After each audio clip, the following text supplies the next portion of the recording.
Andes पहाड़, बर्फ और बर्फ की एक बेरहम जगह। 13 अक्टूबर 1972 को उरुग्वे की एक रग्बी टीम को ले जा रहा एक प्लेन इस बर्फीले जंगल में गायब हो गया। फ्लाइट 571 चिल्ली के रास्ते में एक अंधी बर्फीली आंधी में समा गई। टक्कर बहरा कर देने वाली थी। चट्टान के खिलाफ धातु चीखी, धड़ बिखर गया। बर्फीले ढलानों पर मलबा बिखेर गया। 45 लोगों में से कई तुरंत मर गए। जो बच गए उनके सामने एक भयानक हकीकत थी। वे पृथ्वी पर सबसे दुर्गम वातावरण में से एक में फंसे, टूटे और अकेले थे। काटने वाली ठंड उनका पहला दुश्मन था। रात में तापमान गिर गया, जिससे उनकी गर्मी के आखिरी निशान चोरी होने का खतरा था। बचे हुए लोग बिखरे हुए धड़ में एक साथ बैठ गए, बेताब होकर गर्मजोशी और आराम की तलाश में। हवा पतली थी, जिससे हर सांस लेना मुश्किल हो जाता था। ऊंचाई की बीमारी उनके शरीर को कुतर रही थी, उनकी ताकत छीन रही थी। खाना कम था, बस थोड़े से नाश्ते का सामान, जो हर गुजरते घंटे के साथ कम होता जा रहा था। ढलती दिन की रोशनी की तरह उम्मीद भी टूटने लगी।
उनका अस्तित्व इसी पर निर्भर था।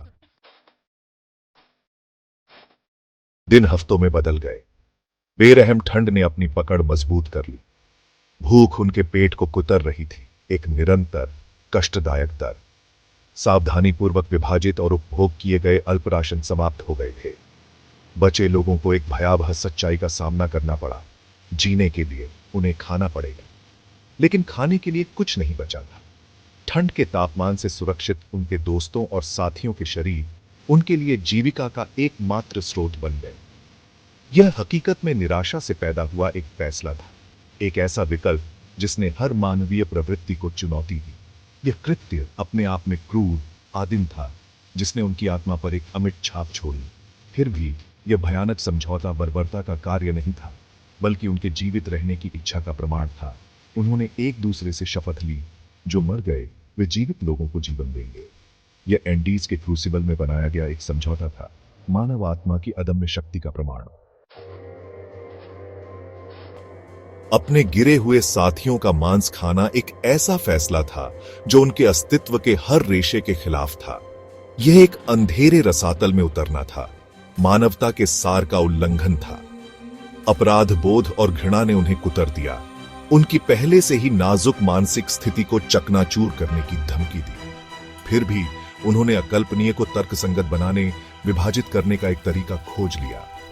उन्होंने शारीरिक कृत्य पर ध्यान केंद्रित किया, जीवित रहने की आवश्यकता पर भावनात्मक उथल पुथल को एक तरफ धकेल दिया, जिसने उन्हें निगलने की धमकी दी थी। वे राक्षस नहीं थे, उन्होंने खुद से कहा, लेकिन पुरुषों को कगार पर ले जाया गया था। पहाड़ों ने कोई निर्णय नहीं दिया, कोई सांत्वना नहीं, केवल बेरहम ठंड और मौत का हमेशा मौजूद खतरा। इस उजाड़ क्षेत्र में अस्तित्व ही एकमात्र नियम था, एकमात्र अनिवार्यता। और इसलिए उन्होंने खाया, पसंद से नहीं, बल्कि आवश्यकता से। हर गुजरते दिन के साथ उनकी आत्माएं कठोर होती गईं। भाग 5, लोहे की इच्छा शक्ति बनाना। जैसे जैसे दिन हफ्तों में बदलते गए, एक उल्लेखनीय परिवर्तन हुआ। शुरुआती सदमा और निराशा ने एक दृढ़ संकल्प को रास्ता दिया।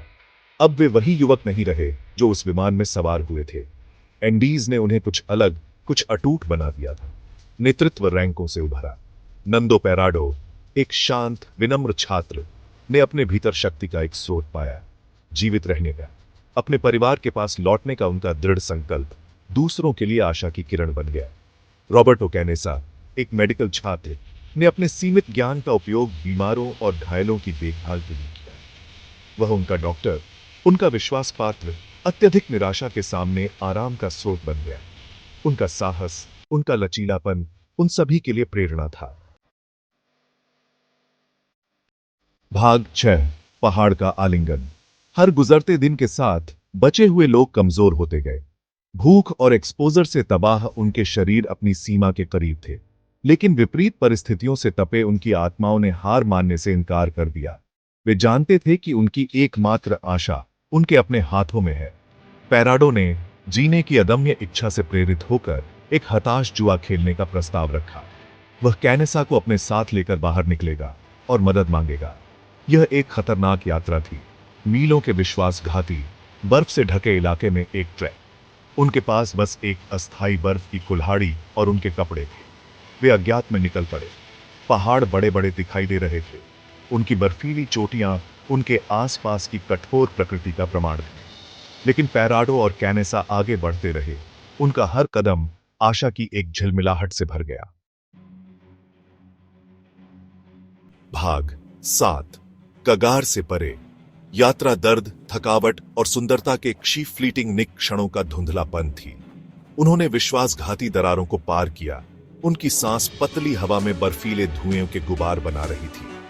दिन के दौरान सूरज बेरहमी से चमकता था, जबकि रातें हड्डी जमा देने वाली ठंड लाती थी, जो उनके जीवन की आखिरी झिलमिलाहट को बुझाने की धमकी देती थी। उन्होंने एक दूसरे से इस साझा विश्वास से ताकत हाई की कि वे इस असंभव चुनौती को पार कर सकते हैं। उन्होंने अपने परिवारों की कहानियां, भविष्य के लिए अपने सपने साझा किए। आशा के इन टुकड़ों से चिपके रहे, क्योंकि वे कठोर परिदृश्य से अपना रास्ता लड़ रहे थे। दिन रात में बदल गए और फिर भी वे आगे बढ़ते रहे। उनके शरीर मानवीय धीरज के बिल्कुल किनारे तक धकेले गए। वे जानते थे कि मलबे में वापस छिपे उनके दोस्तों का जीवन उनकी सफलता पर निर्भर करता है। असफलता एक विकल्प नहीं था।